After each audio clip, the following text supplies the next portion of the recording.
sempurna yang dibawa oleh baginda Rasulullah Sallallahu Alaihi Wasallam. Harapannya adalah segala sesuatu yang kita lakukan sesuai dengan dicontohkan oleh baginda Rasulullah Sallallahu Alaihi Wasallam, sehingga kita semua bisa mendapatkannya, yaitu mendapatkan syafaatul udzma nanti di yaumil akhir. Amin ya Allah ya Rabbal alamin. Baiklah anak-anakku sekalian, pada kesempatan ini kita masih membahas tentang hadis yang pernah dikaji pada pertemuan dengan Bapak hari-hari yang lalu, membahas tentang bagaimana sikap seorang muslim apabila ditimpa suatu musibah. Musibah itu sangat pedih sekali, ataupun sesuatu yang dapat menyakitkan dirinya, sehingga hadis ini mengajarkan seseorang itu untuk tidak la yatai'asu, jangan berputus asa. La taqnatu mir rahmatillah, janganlah engkau berputus asa dari rahmatnya Allah Subhanahu wa ta'ala.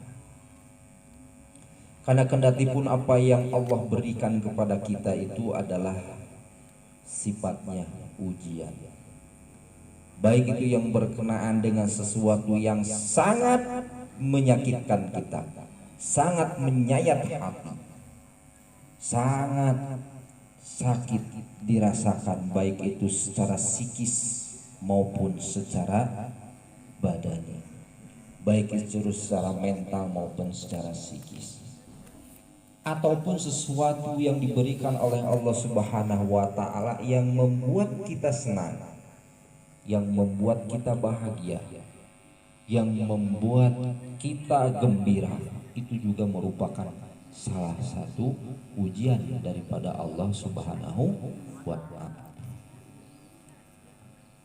Tapi manusia lebih cenderung dia tidak bisa lulus dalam sebuah ujian dari Allah Subhanahu wa ta'ala tatkala dia diuji dengan sebuah kesenangan.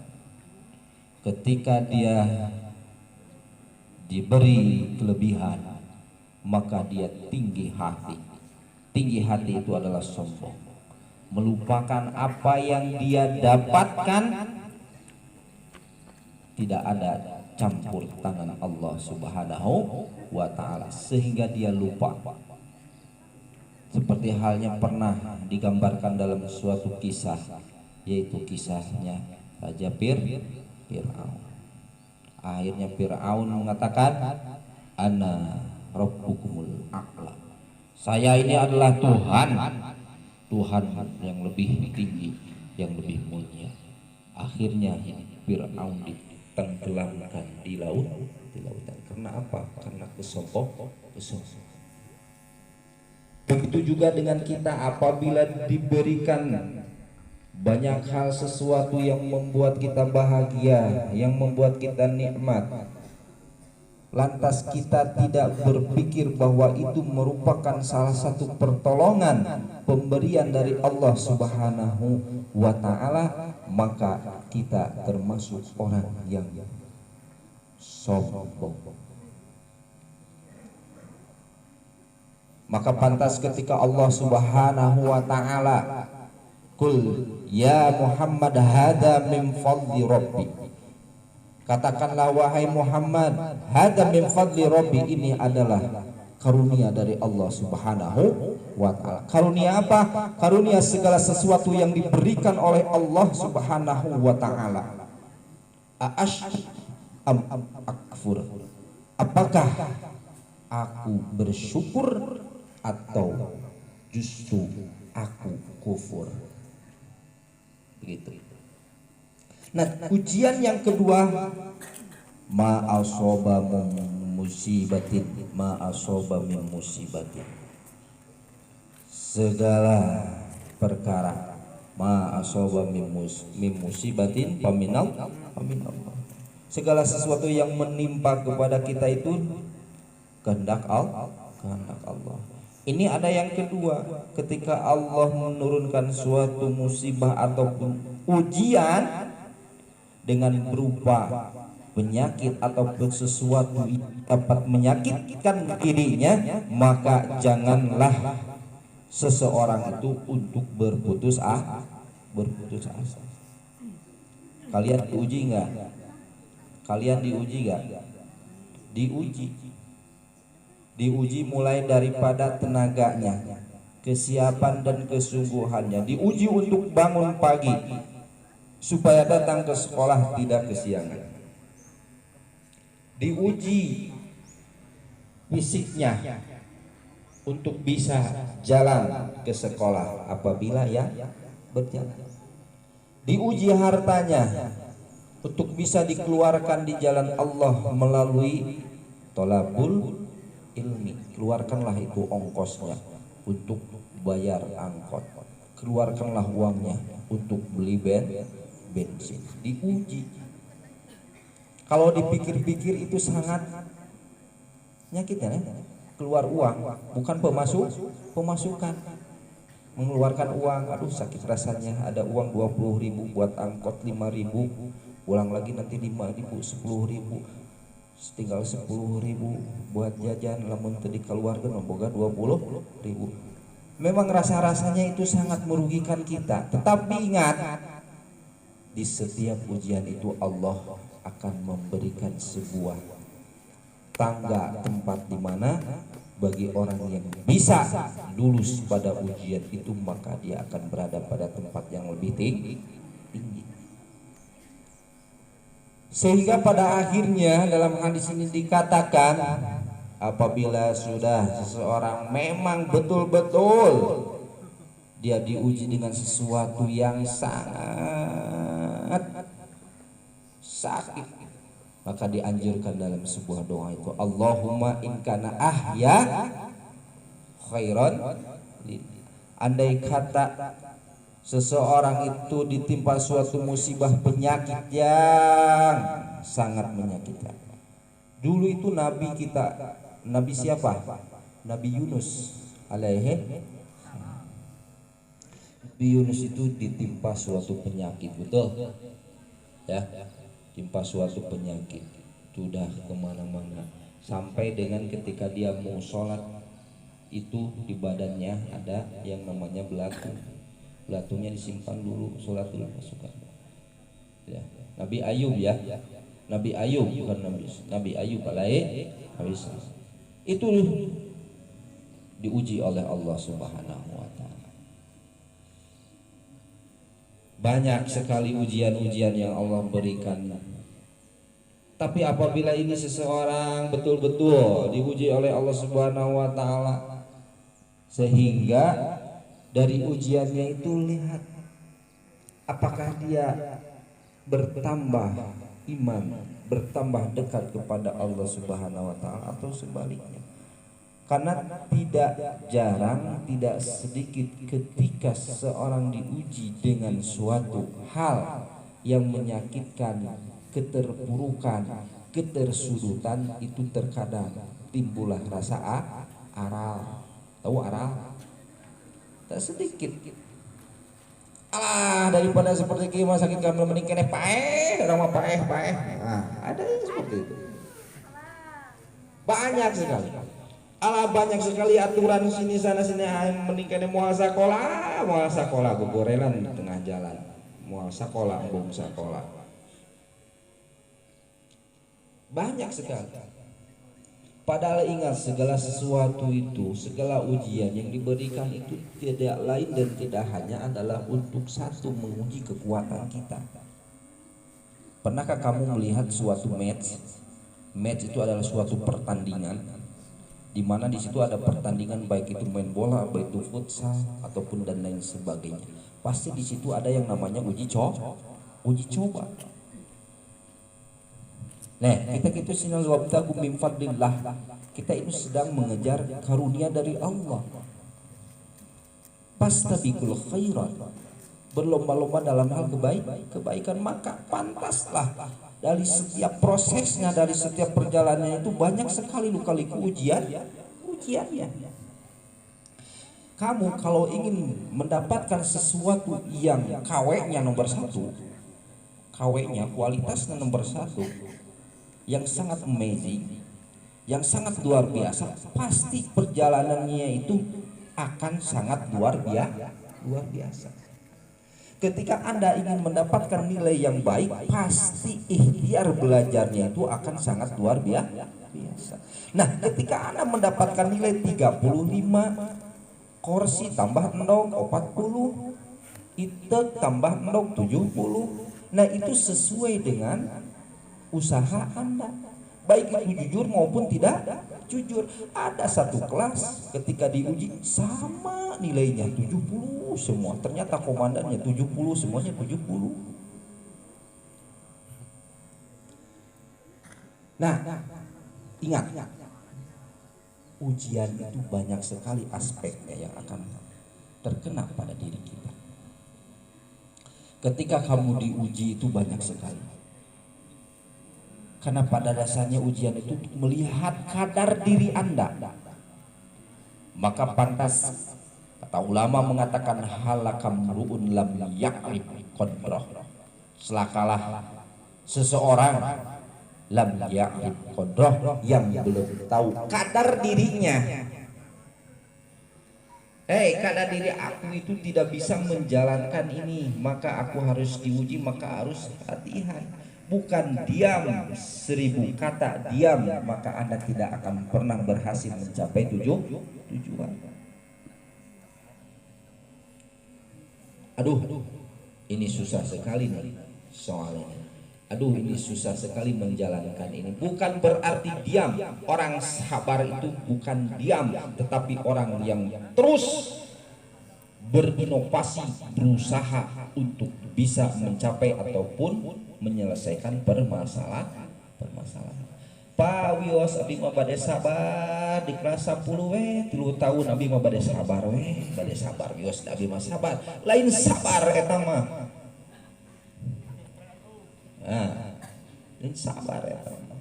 Jadi orang yang sabar konteksnya di sini adalah orang yang terus berusaha, berinovasi, berusaha untuk bisa mencapai apa yang dia inginkan atau tujuannya, atau berusaha untuk mencari sebuah solusi dalam suatu permasalahan. Ketika Anda merasa ada keterpurukan, ketersudutan dalam hal menjalankan taat kepada Allah, maka kadar keimanan harus dipertanyakan. Apakah benar bahwa saya cinta kepada Allah, tetapi ketika ingin menjalankan sebuah perintahnya tapi berat sekali. Nah, ini harus bisa dikoreksi. Koreksi diri kita itu sejauh. Maka ketika seseorang tidak tahu kadar, ini kadar saya itu seperti apa ya? Oh, ternyata kadar saya ini kalau misalkan di kelas itu sering keluar. Kalau belajar itu terkadang bubar kok. Berarti ketika tahu bahwa Anda punya kadar seperti itu, kualitas Anda seperti itu, yang perlu ditingkatkan adalah bagaimana Anda belajar. Oh ya, saya itu tidak bisa kalau di kelas itu 2 jam, tidak bisa diam. Pasti dari setiap 2 jam itu saya harus keluar. Mau naon we, pokoknya mah kesel we mau di kelas.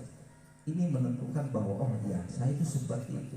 Carilah sesuatu yang bisa menarik sehingga Anda bisa di dalam kelas tidak mengganggu yang lain, tidak mengganggu guru yang sedang menerangkan.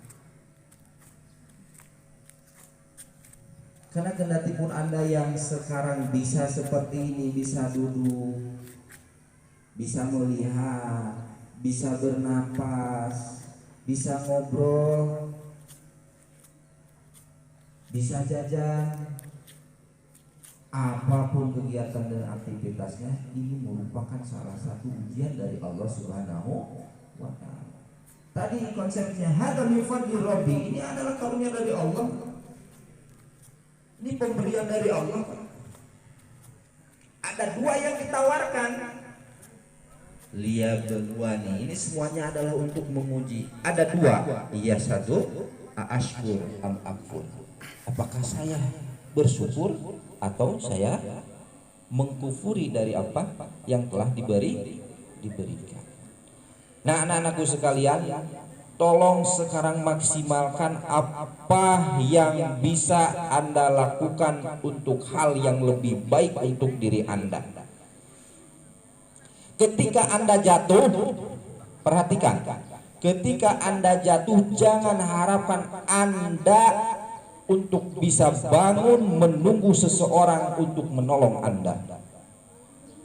Tapi berusahalah Anda untuk bisa bangun sendiri.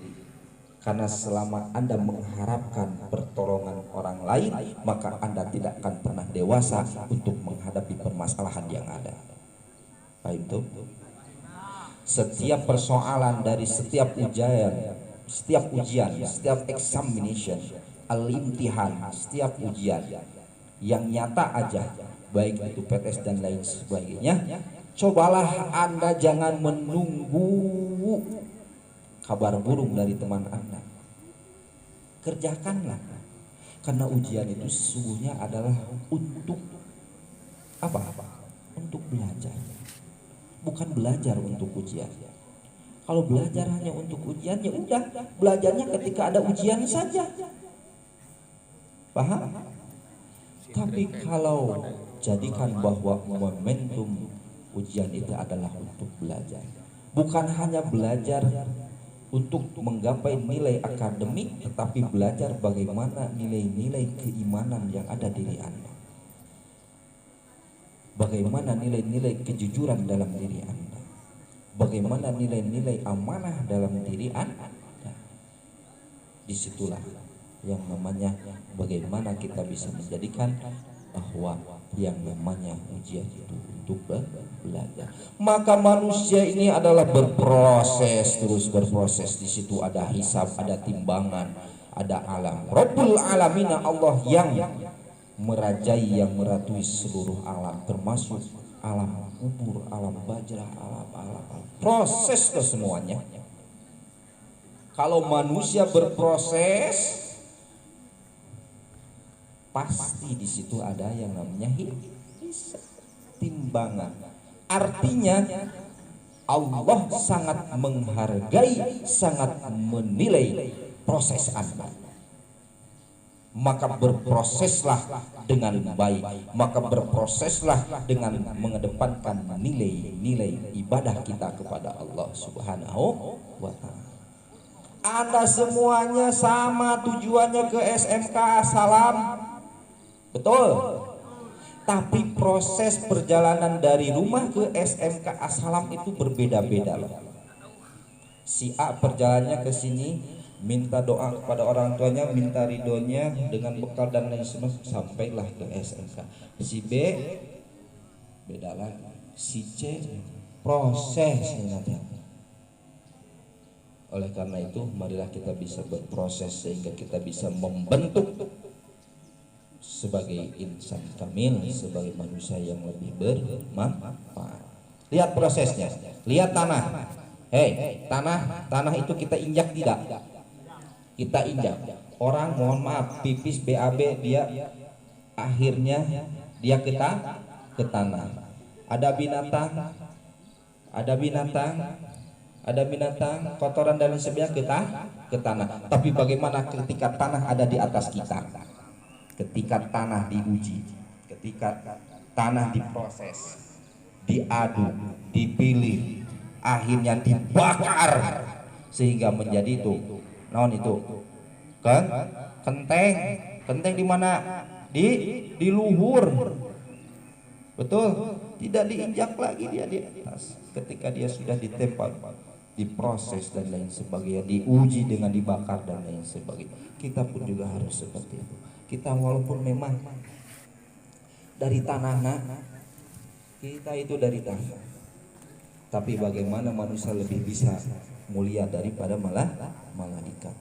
Oleh karena itu, Jadikanlah diri kita untuk bisa lebih bermanfaat, khusus untuk diri kita, umum untuk sekitar bangsa dan juga agama. Hadanallahu wa iyyakum ajmain. Wassalamualaikum warahmatullahi wabarakatuh.